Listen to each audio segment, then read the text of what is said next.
Paraxá em Pauta traz a porção dessa semana, Vayishlar. Muito interessante essa porção.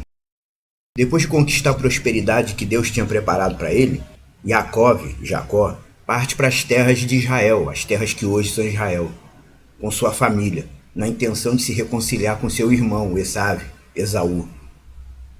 E no meio do caminho ele se defronta com alguém que começa uma luta corporal com ele. Isso faz algum sentido? É óbvio que sim. As pessoas que não têm visão espiritual costumam não entender e especulam mal, fazem especulações que não tem nada a ver. Quem é aquele que lutou com Jacó? Para alguns, Jacó lutou com um anjo. Para outros, ele lutou com o anjo da morte. O anjo da morte não faz o menor sentido, claro, pois esse que lutou com Jacó teve até autoridade para mudar o nome dele. E uns dizem, esse nome novo não veio de Deus, porque o nome não pegou. Até hoje só chamam Jacó de Jacó, ninguém chama de Israel. Cada um fala uma coisa. E aí eles seguem em frente falando aquilo que bem entende, aquilo que dá na cabeça. Mas para as pessoas que têm visão espiritual, uma coisa precisa ser observada. Aquele homem que se colocou como um obstáculo para Jacó, ele surgiu em que momento? Quais são as circunstâncias que surgiu aquele homem? Ele surgiu no momento em que Jacó estava a caminho de se acertar com seu irmão.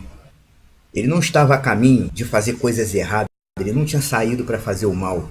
Ele tinha partido de Harã com a reta intenção de fazer o que realmente tinha que ser feito. Ele partiu de Harã, da terra de Labão, com a real intenção de fazer aquilo que tinha que ser feito. A bênção de Deus na vida de Jacó seria uma bênção completa, por acaso, se ele não almejasse se consertar com seu irmão? Todo aquele que tem um encontro verdadeiro com Yah, Deus Criador, precisa ter o desejo de consertar aquilo que está errado em sua vida. Se você foi lá consertar o que está errado e não conseguiu, pelo menos você fez o que tinha que ser feito, fez o que tinha que fazer.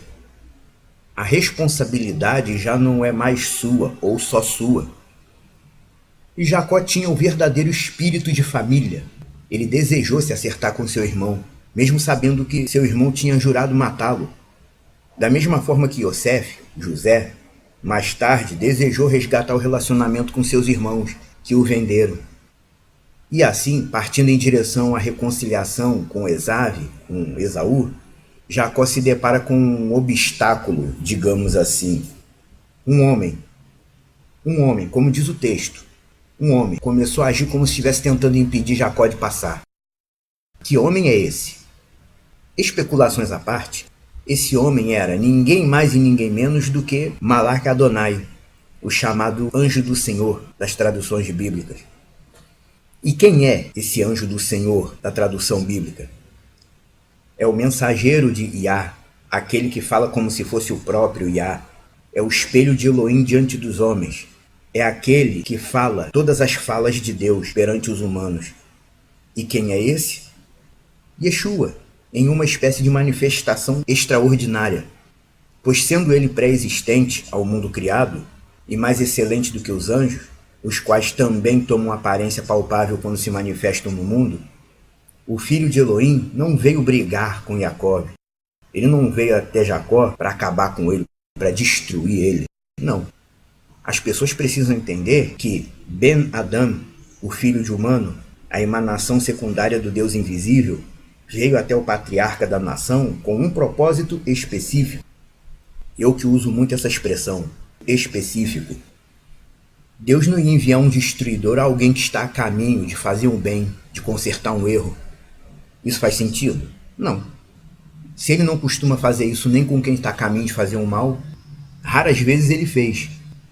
Mas como pai da nação de Israel, ele também precisava ter um encontro específico com Deus, como foi com Moisés e com Abraão. Aquela luta, entre aspas, dele lutando com aquele homem, não era para esse homem impedir Jacó de ir se consertar com Esaú. Aquela luta corporal era para demarcar uma experiência concreta com o Deus de seu pai. Você já pensou nesse ponto de vista? Hoje em dia a pessoa diz, eu tive um encontro com Deus porque uma pessoa tal passou no dia tal e me deu um folheto que falava tudo sobre os meus problemas que eu estou passando e tinha tudo a ver com o meu momento. Aí eu chorei diante de Deus, senti um negócio. Esse tipo de coisa é a chamada experiência subjetiva. Ah, eu tive um encontro com Deus, porque eu fui num passeio não sei aonde, apareceu uma pessoa que falou não sei o quê. Isso é experiência subjetiva. Mas os pais da nação, Abraham, Isaac e Jacó, todos eles, por estarem numa posição mais específica com Deus, eles tiveram experiências objetivas. Experiência objetiva com Deus, como Daniel teve nas margens do rio Tigre, onde Ben Adam apareceu para ele também. E até hoje uns dizem que quem apareceu foi Miguel, outro diz que quem apareceu foi Gabriel, cada um diz uma coisa. A experiência de Jacó com Elohim foi uma experiência objetiva, porque ele, juntamente com Abraham e Isaac, foram os pilares de Israel, os pilares da nação, aqueles que Deus chamou pessoalmente e tratou pessoalmente com eles. Esses tinham que ter experiências mais profundas, mais diferentes, não podia ser igual a todo mundo. Eles tiveram experiências mais objetivas com Yah para que seus testemunhos pudessem servir como pilar espiritual da nação.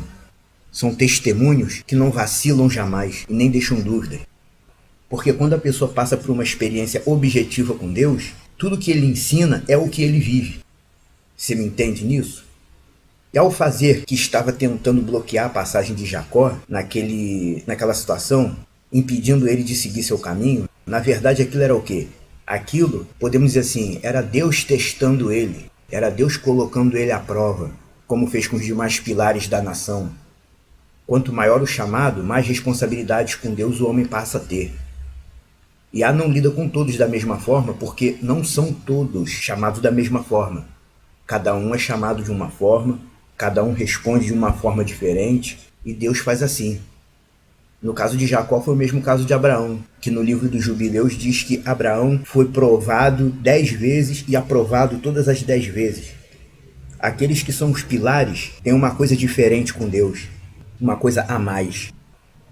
O Deus de Israel enviou seu filho, parte de sua própria vida, sua emanação reduzida, aquele que é Deus acessível aos homens em uma proporção adequada a ele poder se aproximar dos humanos. Yeshua, seu filho, aquele que Enoque descreve com detalhes. Hoje sabemos que Deus age através de seu filho, claro, porque ele é parte integrante de sua própria natureza vital. Pois bem, através desse pequeno embate de Jacó com Yeshua, sem saber que era Yeshua, evidentemente, Yah estava provando a perseverança de Jacó. Pois tem gente que sai de casa para fazer o bem, mas se pintar um obstáculo qualquer, a pessoa dá meia volta, desiste, deixa para outra hora, deixa para depois. Jacó estava a caminho de ir fazer um bem necessário, porque era necessário ele se acertar com o irmão dele. Ele havia usurpado a bênção, que em tese era de Esaú. Era de Esaú por direito aquela bênção. Mas como Deus queria criar uma situação, aconteceu tudo como aconteceu. E tendo sido Jacó abençoado em tudo, ele sentiu depois essa necessidade de se acertar com o irmão. Hoje, por meio de toda a alegoria bíblica, nós sabemos que Jacó e Esaú se referem espiritualmente ao judaísmo e ao cristianismo, Israel e Roma, a raiz e o enxerto. Uma antiga tradição rabínica lá de Israel diz que quando Esaú for visto ajudando Jacó, é porque Mashiach já está para chegar, já está vindo por aí. Gênesis 35:29 diz que quando Isaac morreu, Jacó e Esaú se juntaram para sepultá-lo. E essa situação desse versículo diz muita coisa para a gente hoje. Quando Isaac morreu, Jacó e Esaú se juntaram, se reuniram para sepultá-lo em conjunto. Hoje nós estamos vivendo essa situação no campo espiritual. Yeshua é o novo Isaac, a promessa concretizada no sacrifício autorizado por Deus, o de Yeshua. A morte de Isaac uniu Jacó e Esaú, que se reuniram para cuidar do enterro dele. Espiritualmente falando, a morte de Yeshua reúne judeus e gentios, que são fiéis a ele e acreditam na obra dele. Ainda reúne poucos, é claro, porque o número de judeus messiânicos no mundo, e principalmente dentro de Israel, ainda é relativamente pouco. O governo israelense ainda não reconhece os messiânicos e nazarenos, mas como diz lá em Eclesiastes, há um tempo determinado para todas as coisas. E tem um detalhe, tem gente ensinando por aí que naquele encontro misterioso de Jacó com aquele homem, tem gente ensinando que Jacó se encontrou foi com o anjo da morte. Aí eu te pergunto, desde quando o anjo da morte tem autoridade para mudar o nome de alguém? O anjo da morte culturalmente é aceitável no pensamento judaico, e até em alguns pensamentos ocidentais. Mas você já ouviu falar alguma vez que o anjo da morte tem autoridade para mudar o nome de alguém?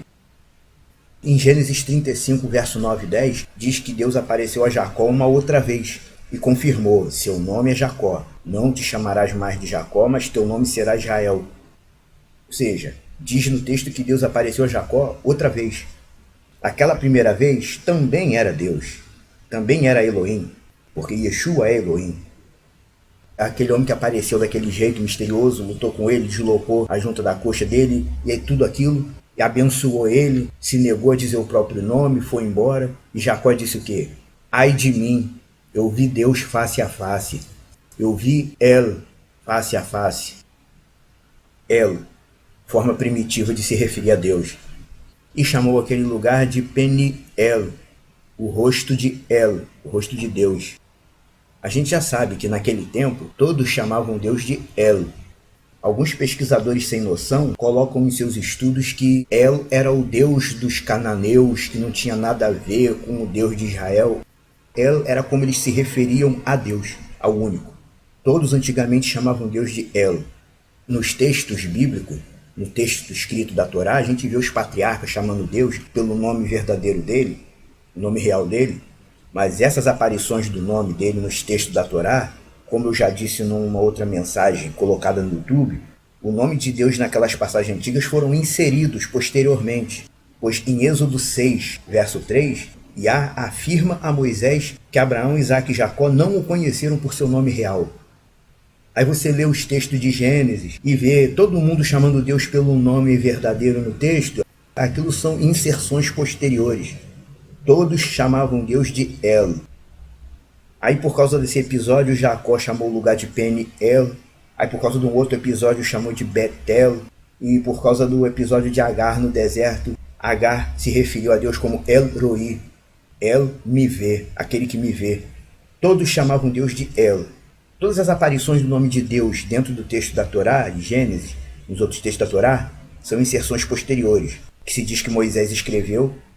E considerando que foi Moisés que escreveu, consideramos que, ao receber o nome verdadeiro de Deus, ele inseriu nos textos para que todas as gerações posteriores viessem a saber que o nome de Deus é esse, aquele que está lá. Mas todos chamavam Deus de El. E depois daquele encontro, Jacó disse: ai de mim, porque eu vi El face a face. E chamou aquele lugar de Peniel, o rosto de El. Todos chamavam Deus de El, ou suas variações, El Elyon, o Deus superior, que inventaram uma tradução aí de Deus Altíssimo, e El Shaddai, que inventaram de chamar de Todo-Poderoso. Se talvez ele tivesse conhecido realmente o nome de Deus, ele poderia, como se faz hoje em dia, chamar aquele lugar de Peniyahu. Yahu é a parte do nome de Deus que é incluído nos fins do nome. Betel seria Betiyahu. Esse detalhe precisava ser frisado, ou até repetido, porque os patriarcas não conheceram Deus por seu nome. Mas voltando ao tema de Vayishlá, a essência central de Vayishlá é o que dessa paraxá? É a reconciliação de Jacó com Esaú. Jacó buscou se reconciliar com Esaú. E hoje, igualmente, é Israel que tem que admitir que precisa se entender com os seguidores de cristianismo. Na verdade, todos nós seguimos o mesmo Deus, mas há uma confusão que ainda precisa ser esclarecida. Os seguidores de cristianismo em si, eles já entenderam que precisam se acertar com Israel. Eles já entenderam. Não existe salvação sem Israel, não existe Messias sem Israel, não existe vida eterna sem Israel. O objetivo final de Deus é que na morte de Yeshua, nós e Israel sejamos como Esaú e Jacó, Esaú e Jacó, e nos ajuntemos na condição de filhos do mesmo pai. E como já foi dito anteriormente, a tradição rabínica diz: quando Esaú for visto ajudando Jacó, é porque Mashiach já está para chegar. Houve um tempo em que Israel não tinha nenhum interesse em conviver com o cristianismo ou dialogar com eles. Mas isso já vem sendo quebrado. Aos poucos, mas já vem sendo quebrado. Também pudera, as profecias já foram comprovadas e as contas já foram feitas. E eu digo para você hoje, nesse final do ano de 2018 do calendário gregoriano, faltam menos de 20 anos para Mashiach voltar. Quem tem ouvidos, ouça.